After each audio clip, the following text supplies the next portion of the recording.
Hello folks. I wanted to go ahead and do a little behind the scenes stuff this time and talk about the setup of this instrument here. I call it the chimephone. It just seemed to make sense to call it that. I don't know if that name has been trademarked or taken by somebody else, hopefully not. I just simply use it as a nickname, not an official name. Um, I wanted to go ahead and showcase this instrument and its features. So right now I have these rubber bands on them. These happen to be Alliance Sterling number 107 rubber bands. I use these to control the sustain.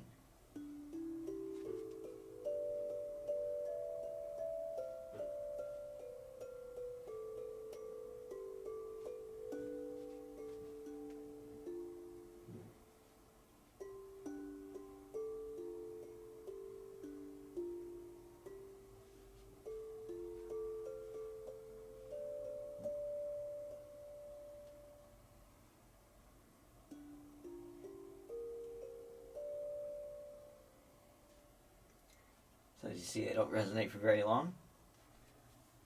I'll demonstrate this mechanism in action. Here's an E4, full sustain.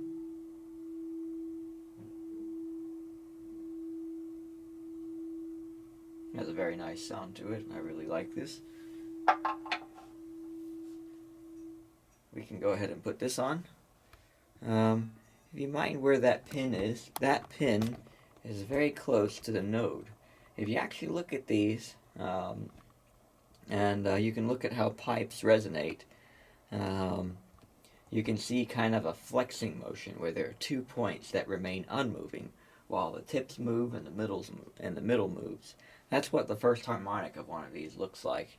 So if we go ahead and put this rubber band right smack on the node, which is 22.42% up from the bottom of the note. It's right about, that's the middle, give or take, should be right about there. I think it's a little higher. That should be pretty close to it.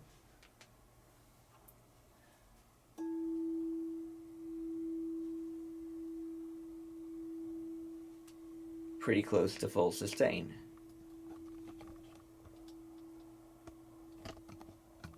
But if we move this down, it's right about there.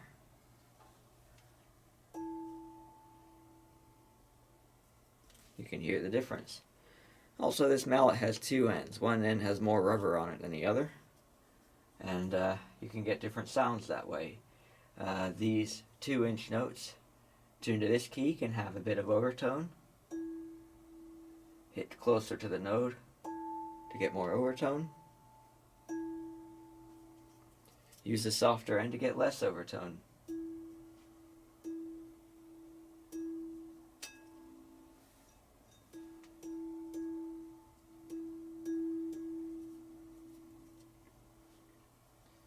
So the softer end is better for notes with a lower tuning, and the harder end is better for higher tuning, depending on, of course, what sound you're looking for. This chimephone is set up to where these notes loop on to those S hooks up there. It is very easy to go ahead and take the notes down and move them onto an easy swap set of chimes that I have. I call these easy swap. These rims up here are super easy to make. You just take a regular rim, you find a ring that's pre-made, and you take a line of twine such as this where it has a loop that's tied on the end, and you tie that loop like this. You just go ahead and take your twine, take the end, fold it over itself, and use the folded over part as an end, and you just tie a regular knot and then pull the folded end through, and you get a loop such as this, and you pass it over the rim. Let me go ahead and undo one of the loops on this. One moment. You pass it over the top, take the knotted part, bring it under, and through the loop. You'll want to customize your loop so that you can bring the knot under and through the number of times that you desire. The more times you bring it through, the more traction you'll get, and then you pull it tight. And you'll see there's a little length where there's the knot and the part where it grips. This is where the hook will go. And you just do that until you have the desired number of lines. Bring them all to the top and knot them. And this length here you want to be just the right amount. You don't want there to be too much length here, nor do you want there to be not enough. So I've already done this with this set, tied it up, and used my striker with wind sail on it. And when you go ahead and bring up the lines to a knot, you do the same with the line for the striker. I default it by having the striker hit the middle of the notes. I'm going to demonstrate the concept of this in action now.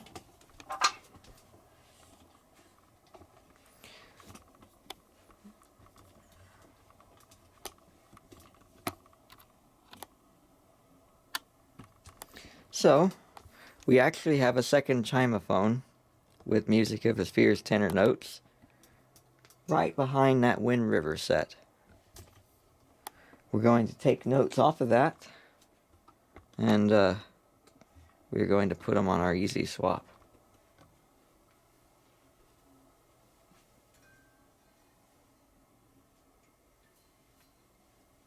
Let me go ahead and get out some hooks.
Loaded on.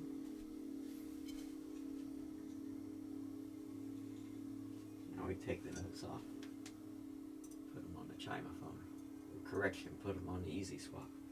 Here's one.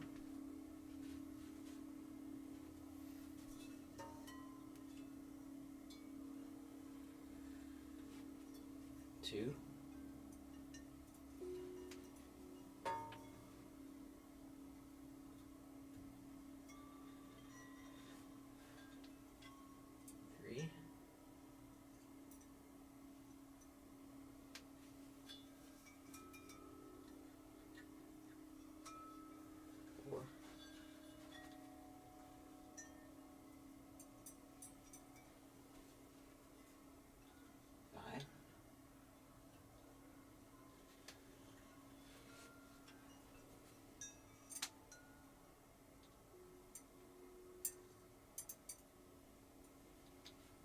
And 6.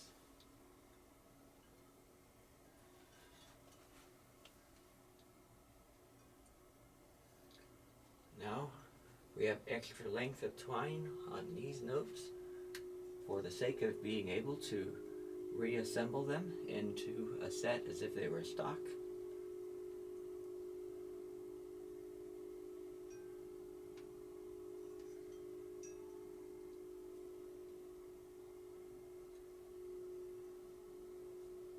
This is a great thing to build if you want to go ahead and make your own notes and be able to quickly move them from set to set to set with no fuss.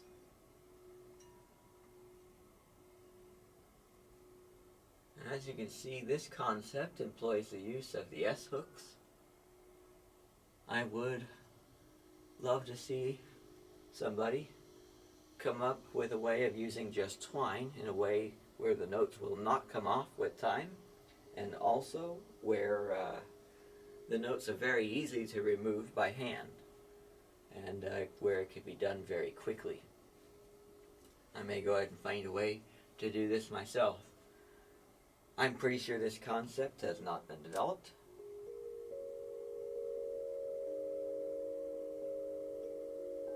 By anybody. If that is indeed the case, then it is public domain, and I invite all of you to go ahead and build these at your leisure and make some sets to whatever tuning you want and be able to change the tuning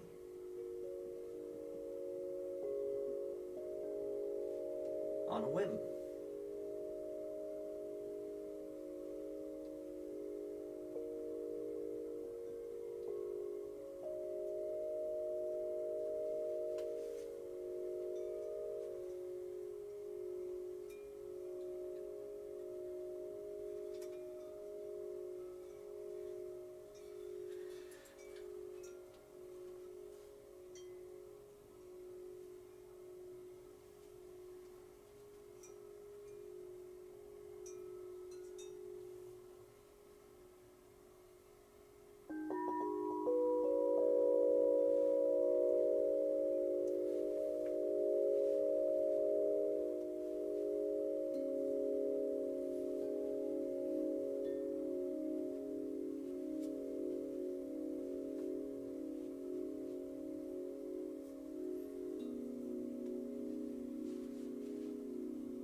There's one more thing I want to show you before I head out. I want to show you the mallets. The mallets are extremely simple and are probably one of my favorite creations here, with the incredibly beautiful sound that they make when you go ahead and strike the individual notes.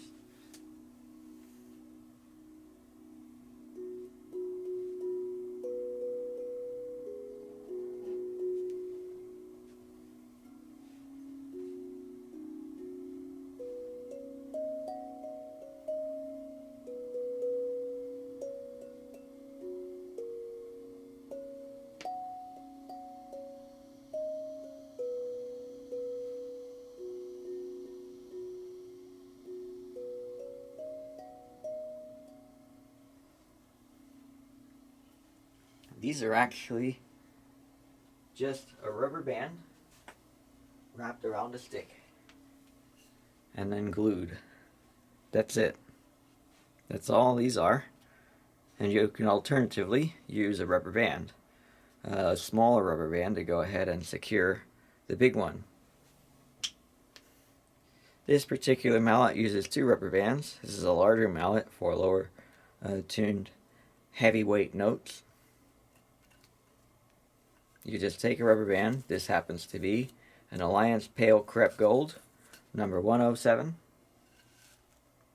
Just cut it, and this is actually, I think, one band cut in to 2 different strips, and actually I think these 2 strips might be from different bands, but together they're about the equivalent of one. Then you just go ahead and put this on here. You wrap it. Now I highly recommend before doing this, take the rubber band to the sink and wash it. Get all the residue off of it. It'll stick to itself better if you do that. I'm going to very carefully get this aligned.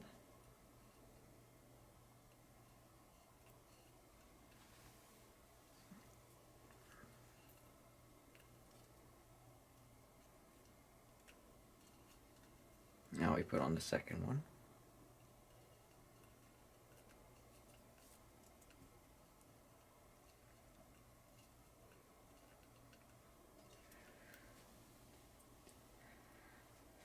And we put a rubber band on to hold it together, or we would use adhesive. If you use adhesive, take great care to not get the adhesive onto the striking surface. That way you can get the best sound you can. And also, to get the exact ratio of harmonics from a particular note, primary tone to overtone, or first harmonic to second harmonic, you want to have just the correct weight and the correct amount of rubber on it. Too much rubber for your weight, and you won't make the note resonate. By comparison, here's an E, lower, one octave less. And now, here's some bass and contrabass.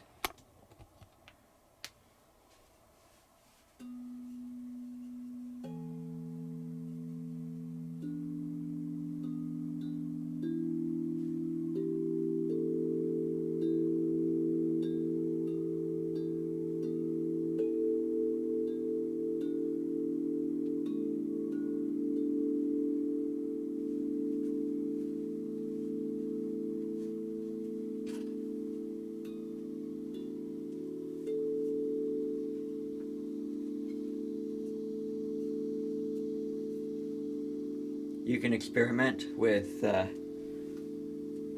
different types of wood. This happens to be oak. Oak, I find the sound that the wood itself makes upon making an impact is minimal compared to other types of wood.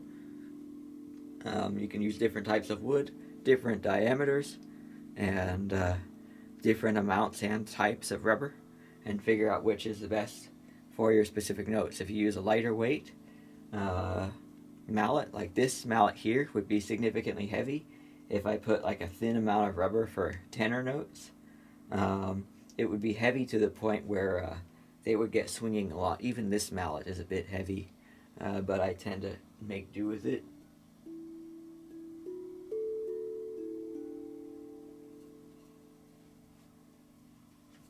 The mallet this size I would only use for basses.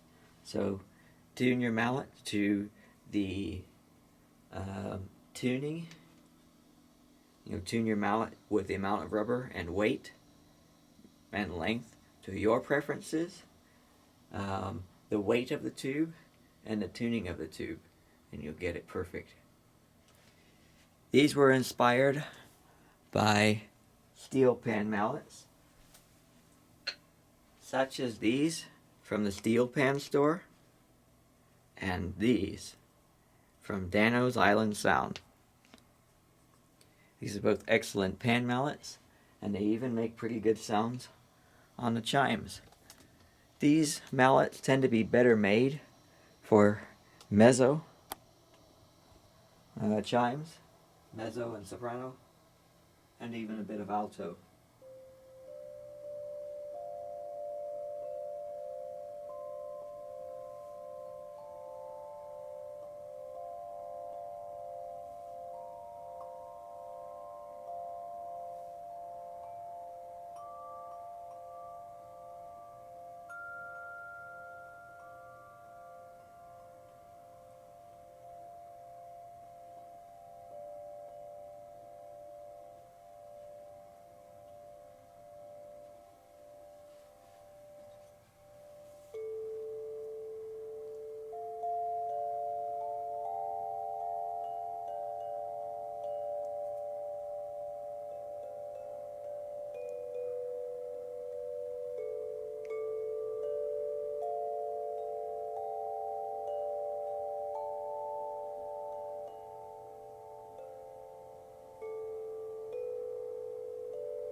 that's the end of this